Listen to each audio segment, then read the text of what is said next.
dans notre chaîne JK TV. Tous les internautes qui nous suivent partout dans le monde à travers notre site internet JK TV.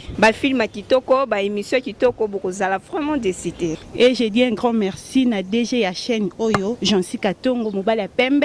JK Télévision, abonnez-vous massivement. Et bokozala jamais déçu. Et ça perdu de Nzumba et la bino masolo kitoko. Bokozala vraiment décidé. Donc abonnez-vous massivement. JK Télévision, ils appellent bino, fan na biso botala ngai. Abonnez-vous massivement. Bozoba émission na bino ya kitoko. Boyebi moi so ya dominara na ya lobanga na mingi teza musala na ende et ça la ke ba betela maboko. Donc il faut s'abonner massivement. Perdu de Nzumba sko babi la fille à papa. Et wana za côté à papa na ye. Avec JK TV diffusion dans le temps réel.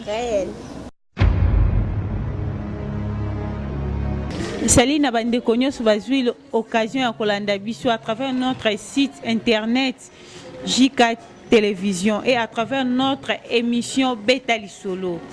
Betali Solo est une émission où il y a biso masolo. Masolo moko ezaka na introduction, développement puis na conclusion nango. Eza masolo moko o ebakisela kabiso implice na connaissance otoza nango.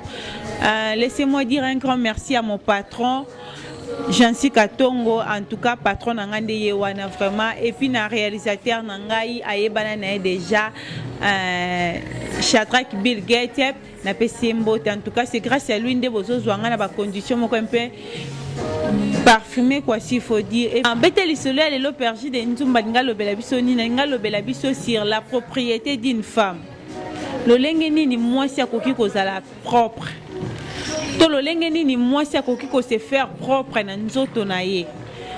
Entre autres pour ne pas citer na bilamba biso basi to sala ba serviette hygiénique ba bande hygiénique. Comment le lengeni ni moi si akoki ko entretenir nzoto na ye pour que azala propre.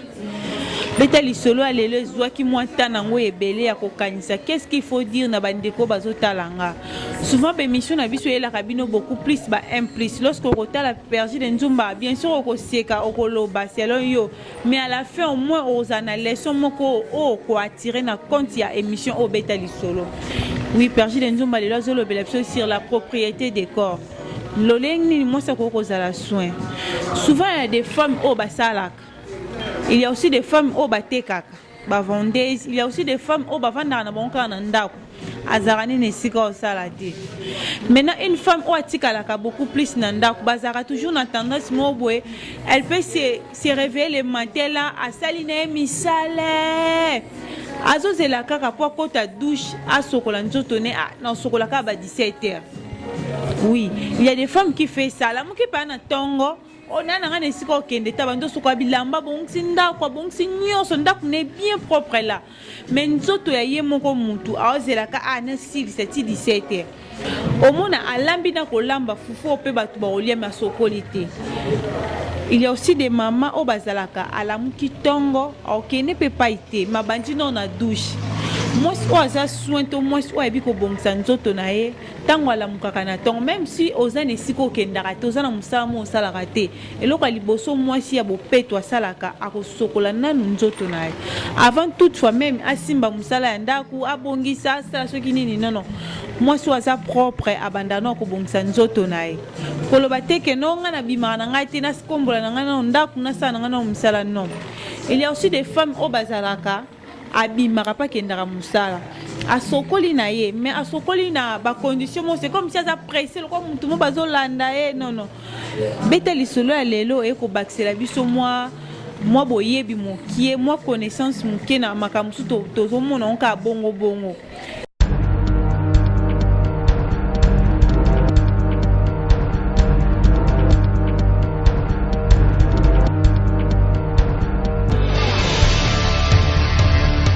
ne dites pas que non, ngana za ngane sika ko kende te. Ya on mo suko na tongo zeti non moi si a bo peto sokola ka tongo nyonso. Et puis yo maman ozotala ngana ndako yo kenda ka pe musala. Osokola ka na tongo. C'est bien sokola ki na tongo o ya ko zonga lisusu ba pokwa. mwasi oyo ya bopeto soki asokoli na ntongo normalement biso basi tolataka basous-vêtements na biso normalement s'il faut moto achanger yango pendant la journée c'est 3 fois. Mwasi achangeaka sous-vêtements na ye 3 fois na mokolo moko. Soki est arrivé ke no yo okendaka mosala zalaka na bomesano ya kotiaka protège slip na yo.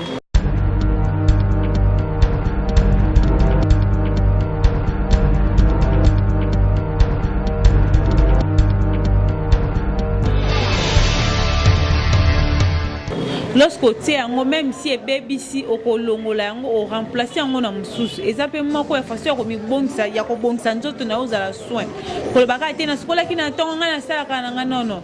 Il y a aussi des femmes au batekaka mama wakenda koteka souvent bazaka na bizaleli soka uti koteka na butu aye asokoli nzoto lobi wana na 5h ye wana za tellement pressé azobosa na même ko sokola nzoto ne.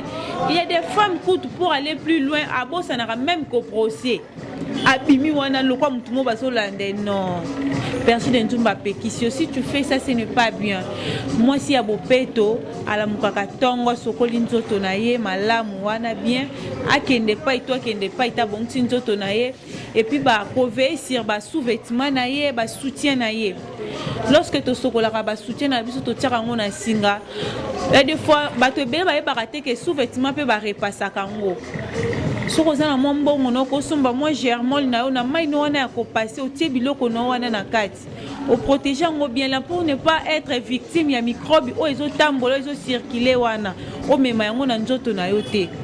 Moi si ya mayele ayeba ko bongisa nzoto na ye ko bongisa nzoto moi c'est ça karaté o lati bien là en pantalon ou à pagne ou à jupe je ne sais pas là au tie parfait non. D'ailleurs, lorsqu'on te tient à parfum dans nzoto, ceux qui nzoto na yo muto bi ko bongisa ngote et dégage à kutu makas ko le kana muto atie parfum te. Et pour ne pas être encore ya mulai makasi, Perji de Nzumba lelo e libiso nini. Comment moi ça ko bongisa nzoto na ye? Moi si azara na basuki, azara na ba poil un peu partout. Na se ma pekanaye partout azara na ba poil. Donc faut abongisa nzoto na ye comment? Pour ne pas être à dégager tout hier moko na no se sentir que non on a à l'aise. Lorsque ozo bongisa nzoto na bien te dis-toi bien que non muto zana sera ebisa ka to indispose akai. Il y a des papas bazaka ouvert ya koloba que non maman en tout cas que ko sokola ça fait honte. Ozala papa nanda ka so que non maman que sokola na no donc et ce n'est pas bien. Moi ça bongisa nzoto na so uti na musala na yo uti na ko teka na yo oyo sukoli nzoto na yo bien o changer sous-vêtements na bien kozela karaté que non parce que na ozana papa ndina la ta sous-vêtements moi kitoko non moi c'est ba ko ve likolo ya biloko na wana ya mike même ba serviette hygiénique na biso to salelaka.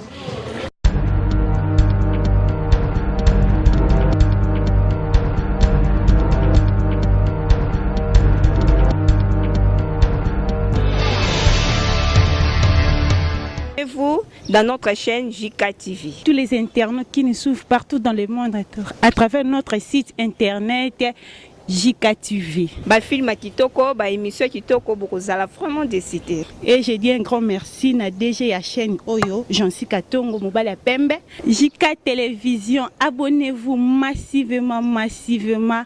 Et bokozala jamais déçu et ça Perji de Nzumba ya la bino masolo kitoko bokozala vraiment décidé. Donc abonnez-vous massivement JK Télévision za pona bino ba fan na biso botala ngai abonnez-vous massivement bozo ba émission na bino ya kitoko boyebi moi so ya dominara na ya lobanga na mingi teza musala na ende et ça ke ba betela maboko donc bo s'abonner massivement Perji de Nzumba sko ba bi la fille ya papa et wana za côté ya papa na ye avec JK TV diffusion dans le temps réel.